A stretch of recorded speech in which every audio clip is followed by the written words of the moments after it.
వచ్చిన మీ అందరికీ మన ప్రభువును రక్షకుడు అయినటువంటి యేసుక్రీస్తు వారి యొక్క నామములో వందనములు తెలియజేస్తూ ఉన్నాము. ఈరోజు కింగ్స్ ఇన్ బైబిల్ ఇశ్రాయేలు రాజ్యాన్ని పరిపాలించినటువంటి రాజులలో 9వ రాజును గురించి మనం ధ్యానిస్తూ ఉన్నాం. గడిచినటువంటి వారం మనం ఇశ్రాయేలు రాజ్యాన్ని పరిపాలించినటువంటి 8వ రాజును గురించి ధ్యానించాము. ఈరోజు 9వ రాజును గురించి మనం ధ్యానిస్తూ ఉన్నాము. ఆ రాజు పేరు ఏమిటి అంటే యెహోరాము. యెహోరాము అనేటువంటి పేరుకు అర్థము యెహోవా ఉన్నతుడు, ప్రభువు ఘనత వహించిన వాడు అనేటువంటి అర్థం వచ్చేటువంటి పేరే యెహోరాము. అయితే క్రీస్తు పూర్వము 852వ సంవత్సరం నుంచి కూడా క్రీస్తు పూర్వము 841వ సంవత్సరం వరకు ఇశ్రాయేలు రాజ్యాన్ని పరిపాలించాడు. అంటే దాదాపుగా 12 సంవత్సరాలు ఇశ్రాయేలు రాజ్యాన్ని పరిపాలించినటువంటి రాజు యెహోరాము.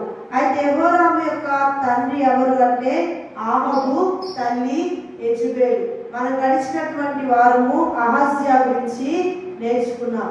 అహజ్యా యెహోరాముకి ఎవరు అంటే అన్న. అయితే అహజ్యా చనిపోయినటువంటి తరువాత అహజ్యాకి కొడుకులు ఎవరు కూడా కుమారులు ఎవరు లేరు కాబట్టి తన సహోదరుడైనటువంటి యెహోరామును రాజుగా నియమించారు. అయితే ప్రియమైనటువంటి వారు యెహోరాము ఏం చేశాడో అతని గురించి మనం పరిశుద్ధ గ్రంథమైన బైబిల్లో కొన్ని వచనాలు గమనిద్దాం. మొట్టమొదటిగా 2వ రాజుల గ్రంథము 3వ అధ్యాయము 1వ వచనం.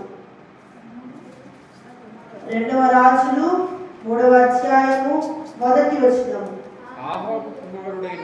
ఆహాబు కుమారుడైన యెహోరాము యూదా రాజైన యెహోషాపాతు ఏలుబడిలో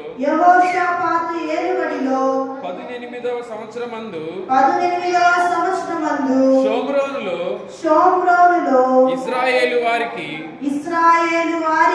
రాజై 12 సంవత్సరములు ఏలెను. 12 సంవత్సరములు ఏలెను. ఎక్కడ వెళ్తున్నాడు? షోమ్రోనులో ఇశ్రాయేలు రాజ్యాన్ని పరిపాలించేటువంటి రాజు యెహోరాము. అయితే యవన కాలంలో దాదాపుగా 12 సంవత్సరాలు రాజ్య పరిపాలన దేవుడు యెహోరాముకు అప్పచెప్పాడు. అయితే యెహోరాము చేసినటువంటి కొన్ని మంచి పనులు ఉన్నాయి, కొన్ని చెడ్డ పనులు కూడా ఉన్నాయి. అప్పుడు ఎవరు ప్రవక్తగా ఉన్నారంటే ఎలీషా ప్రవక్తగా ఉన్నాడు. యెహోరాము అనే రాజు పరిపాలించేటువంటి సమయంలో ప్రవక్త ఎవరు? ఎలీషా ప్రవక్తగా ఉన్నాడు.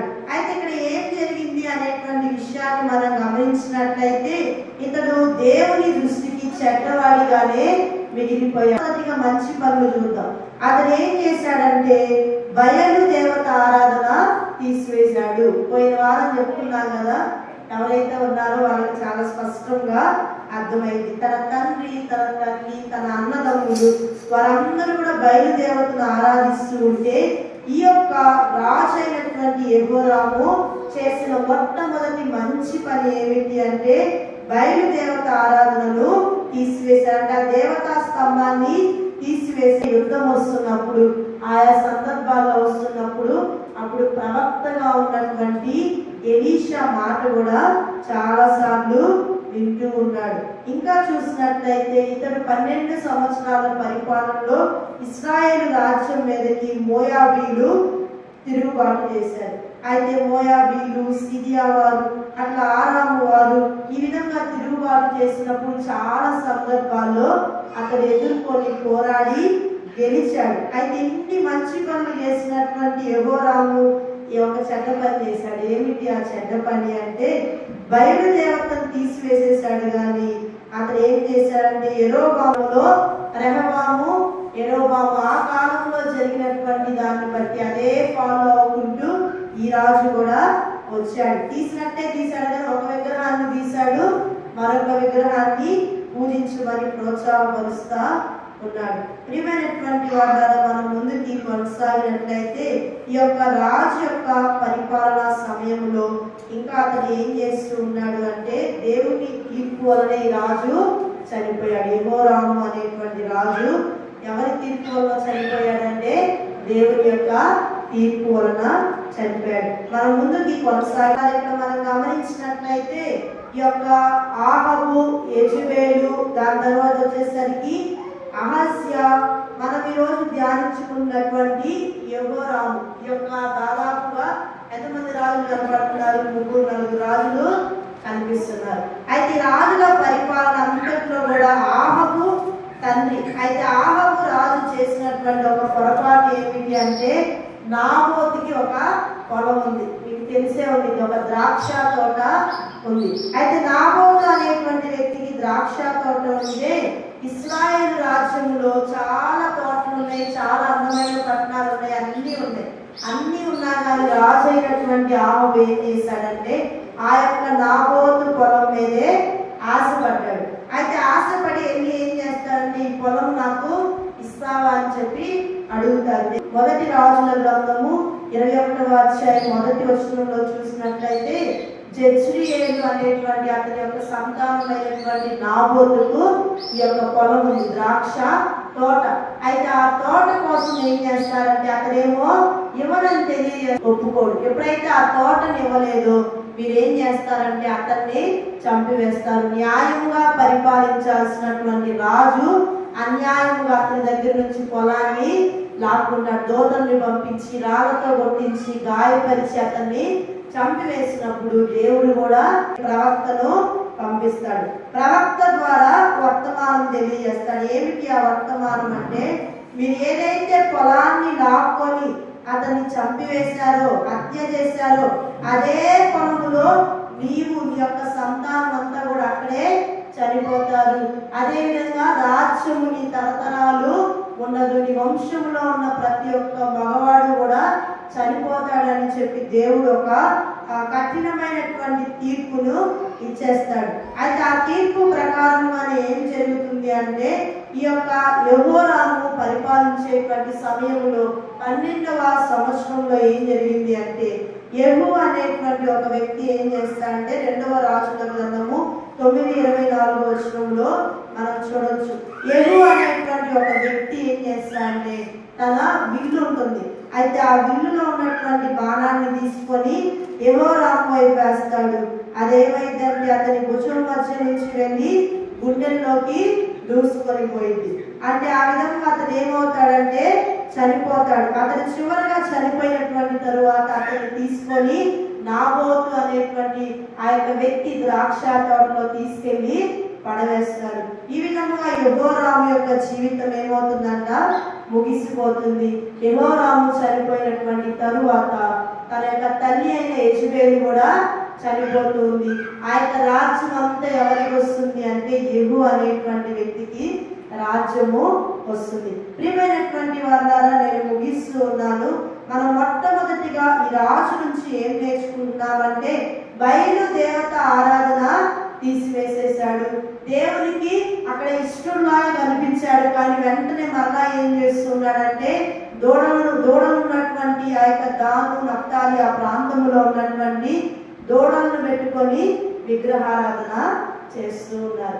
ఈ సందర్భంగా మనందరికి కూడా ఒక ప్రశ్న. దేవుడు మనకి ఆత్మస్వరూపుగా ఉన్నాడు ప్రారంభంలో, తరువాత శరీరధారిగా యేసుక్రీస్తు వారిగా మన మధ్యకు వచ్చాడు. చెప్పాలంటే ఎన్నో ఫోటోలు తీసుకొని ఎంతో విగ్రహారాధన చేయొచ్చు, కానీ దేవుని లేఖనము స్పష్టంగా ఏం తెలియజేస్తుంది అంటే విగ్రహారాధన చేయకూడదు. అది యొక్క రాజు అయినటువంటి యెహోరాము కూడా అదే చేశాడు. ఏం చేశాడు? బయలు విగ్రహాన్ని పక్కన పెట్టాడు. మనం దూడను అర్పిస్తున్నాం కదా అని చెప్పి దూడ విగ్రహం తీసుకొచ్చి అదేవిధంగా అటు బంగారపు రేపు చేసి ఈ విధంగా యెరోబాము కాలంలో చేయించిన ఆ విగ్రహాలనే పూజించడం ప్రారంభించాడు. కాబట్టి మొట్టమొదటిగా ఈ రోజు మనకి ఏం తెలియజేస్తున్నాడు? దేవుని లేఖనంలో విగ్రహారాధన చేయకూడదు. అది ఎవరి విగ్రహమైనా యెహోరాము చేసినటువంటి మరొక పని ఏమిటి అంటే తన యొక్క తల్లిదండ్రుల శాపము బిడ్డల మీదకి వచ్చింది. ఆహాబు ఏం చేశాడు? ద్రాక్ష తోట కోసమని అన్యాయముగా నాబోతుని చంపేశాడు. సాక్షులు అనేక సాక్షులు పెట్టుకున్నాడు, గాయపరిచాడు.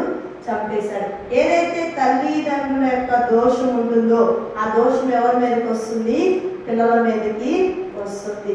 అయితే అదే దోషము యొక్క రాజు అయినటువంటి యెహోరాము మీద కూడా వచ్చింది. తన తల్లిదండ్రులు ఆ యొక్క పొలం లాక్కొని, ఆ తోట లాక్కొని అతన్ని చంపివేశారు. దానివల్ల ఏం జరిగిందంటే అతనికి రావాల్సిన రాజ్యము పోయింది కదా. రాజ్యం ఎవరికి రావాలి?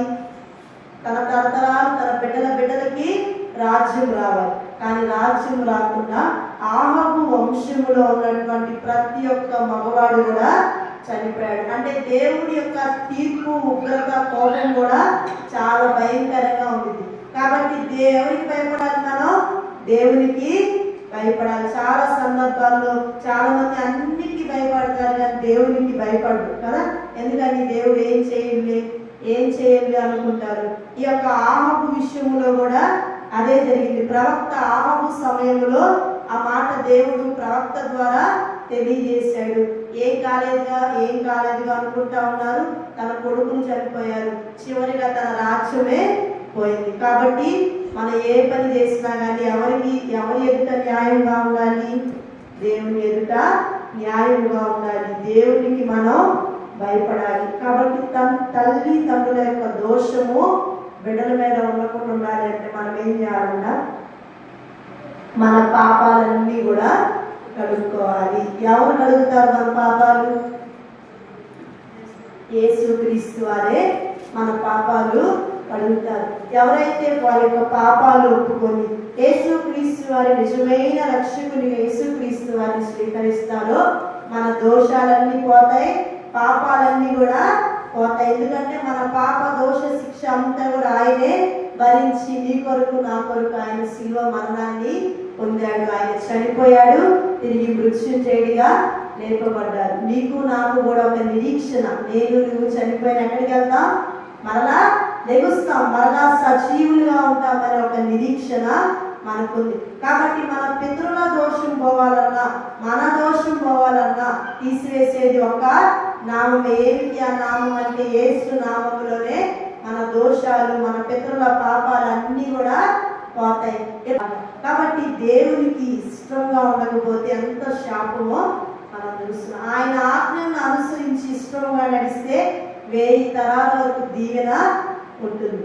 ఆయన ఇష్టంగా ఉండకుండా ఆజ్ఞలు అతిక్రమిస్తే 3-4 తరాల వరకు శాపము ఉంటుంది. ఈ యొక్క రాజు యొక్క జీవితంలో కూడా 3-4 తరాలు అయ్యేసరికి రాజ్యము లేదు, రాజులు లేరు, వారి కుటుంబంలో ఏ వ్యక్తి కూడా మిగిలి ఉండలేదని మనం చూస్తున్నాం. కాబట్టి మనం ముందుకు కొనసాగినట్లయితే దేవుడు అతనికి 12 సంవత్సరాల మంచి పరిపాలన ఇచ్చాడు. ప్రవక్తల మాట కూడా కొన్నిసార్లు విన్నాడు. మరలా తొలగిపోతున్నటువంటి వాడిగా మనం చూస్తున్నాం. ఈ విధముగా పనులు చేసినప్పటికి కూడా తన తల్లిదండ్రుల శాపం ఒకటి, అతడు మరలా చేస్తున్నటువంటి విగ్రహ ఆరాధననే చెప్పుకోవాలి. ఆ 2-3 విషయాల్లో దేవునికి దూరం అయిపోయి చివరికి అతడు చనిపోయాడు. అతడు చనిపోయినటువంటి తరువాత యెహూ ఇశ్రాయేలు రాజ్యాన్ని పరిపాలించినటువంటి 10వ రాజుగా అతడు వచ్చారు. చివరిగా ప్రార్థన చేసుకున్నాడు. ప్రతి ఒక్కరు కూడా కళ్ళు మూసుకున్నట్లయితే చివరి ప్రార్థన చేసుకున్నాం. ప్రతి ఒక్కరు కూడా కళ్ళు మూసుకొని ప్రార్థిద్దాం. ఈరోజు దేవుడు మనతో స్పష్టంగా మాట్లాడుతున్నారు. ఇశ్రాయేలు రాజ్యాన్ని పరిపాలించినటువంటి 9వ రాజు అయినటువంటి యెహూ, అతని పేరుకి అర్థమే ప్రభువుని గణపరచడం అని అర్థం వచ్చింది. కానీ అతను గణపరచలేకపోయాడు.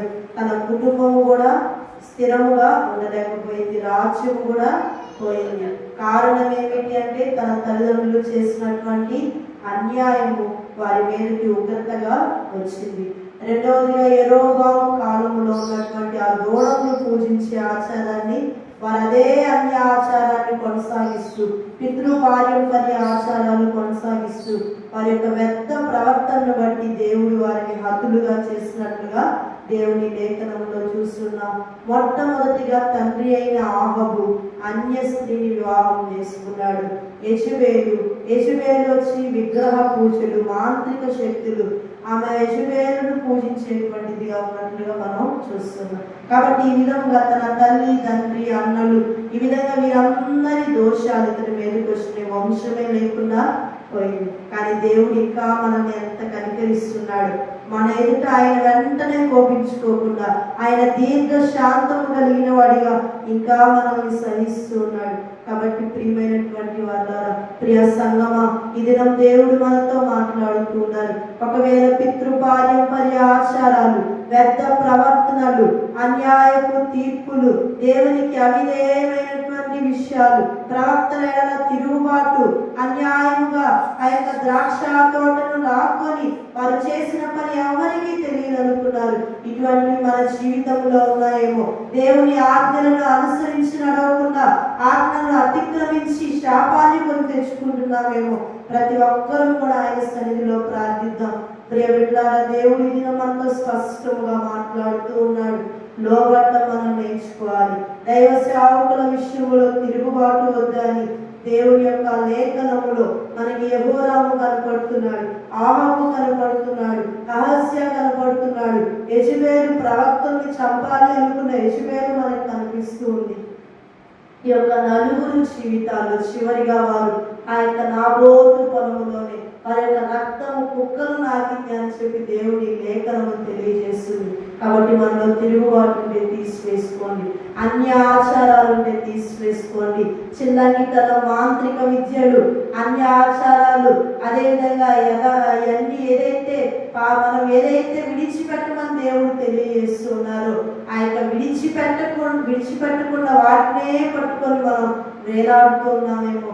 ఒక క్షణం ఈ సమయంలో ప్రార్థిద్దాం. వాటన్నింటినీ విడిచిపెట్టి దేవుని సన్నిధికి వచ్చినట్లయితే యేసు నామములో నీ యొక్క శాపాలు పోతాయి, నీ యొక్క పాపాలు పోతాయి, నీ యొక్క దోషాలు కూడా పోతాయని దేవుని లేఖనము స్పష్టంగా మనకి తెలియజేస్తుంది.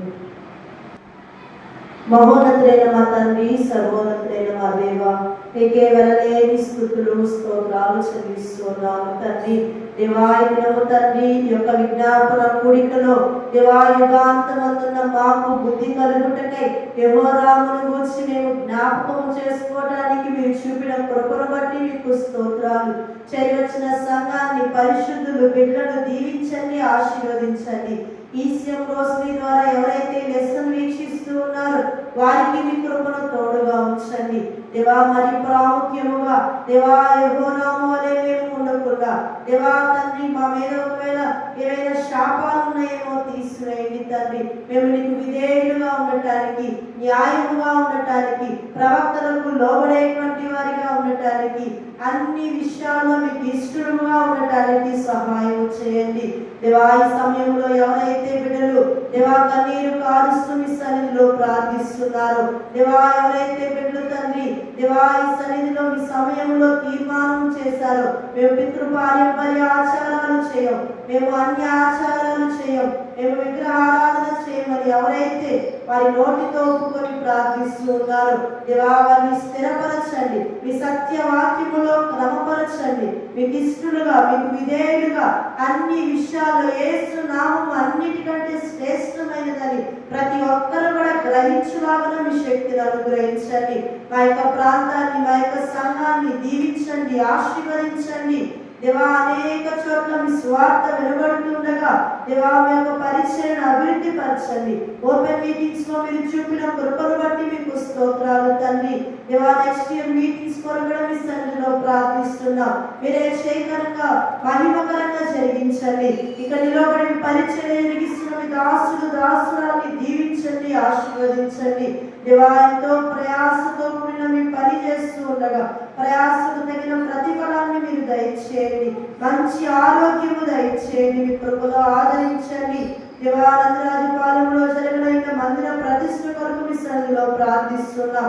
వాతావరణాన్ని మీ స్వాధీనంలో ఉంచుకోండి, సమస్తము మీ ఆధీనంలో ఉంచుకొని క్రమముగా మర్యాదగా దేవా యొక్క కార్యక్రమాన్ని, ఆ ప్రతిష్ఠతను మీరు జరిగించి సహాయం చేయండి దేవా. చేయవలసిన బిడ్డలందరినీ పేరు పేరు వరుసగా దీవించండి, ఆశీర్వదించండి. కీర్తనల ద్వారా బిడ్డ తండ్రి మిమ్మల్ని మహిమపరిచి ఉన్నారు దేవా. మీ యొక్క వాక్యము ద్వారా మీరు మాతో మాట్లాడుతున్నారు మీకే వదలేని స్తుతులు స్తోత్రాలు చెల్లిస్తూ దేవా అంతము వరకు మీకు ఇష్టముగా దేవా మా యొక్క సంఘం మీరు రాకడ వరకు స్థిరమైన సంఘముగా రాకడతో ఎత్తబడేటువంటి బిడ్డలుగా పరిశుద్ధులుగా ప్రతి ఒక్కొక్కరిని మీరు ఆశీర్వదించి మీ రాజ్యానికి సిద్ధపరచమని సహాయం చేయమని అల్పురాలైన నన్ను మీరు నిలబెట్టుకున్నందుకు మీకు స్తోత్రాలు చెల్లిస్తూ మేము కూడా ఇంకా బలముగా మీ పరిచర్యలో వాడబడటానికి మీ ఎదుట నమ్మకస్తులుగా ఉండేటువంటి కృపను మాకు అనుగ్రహించి సహాయం చేయమని త్వరలో రానైన యేసు క్రీస్తు వారి యొక్క నామములో ప్రార్థించి అడిగి వేడుకుంటున్నాము తండ్రి. Amen. May God bless you. దేవుడు మిమ్మల్ని దీవించుగాక. చేరవచ్చినటువంటి మీ అందరికీ మన ప్రభు యేసు క్రీస్తు వారి యొక్క నామములో వందనములు తెలియజేస్తున్నాను. అందరికీ వందనములు.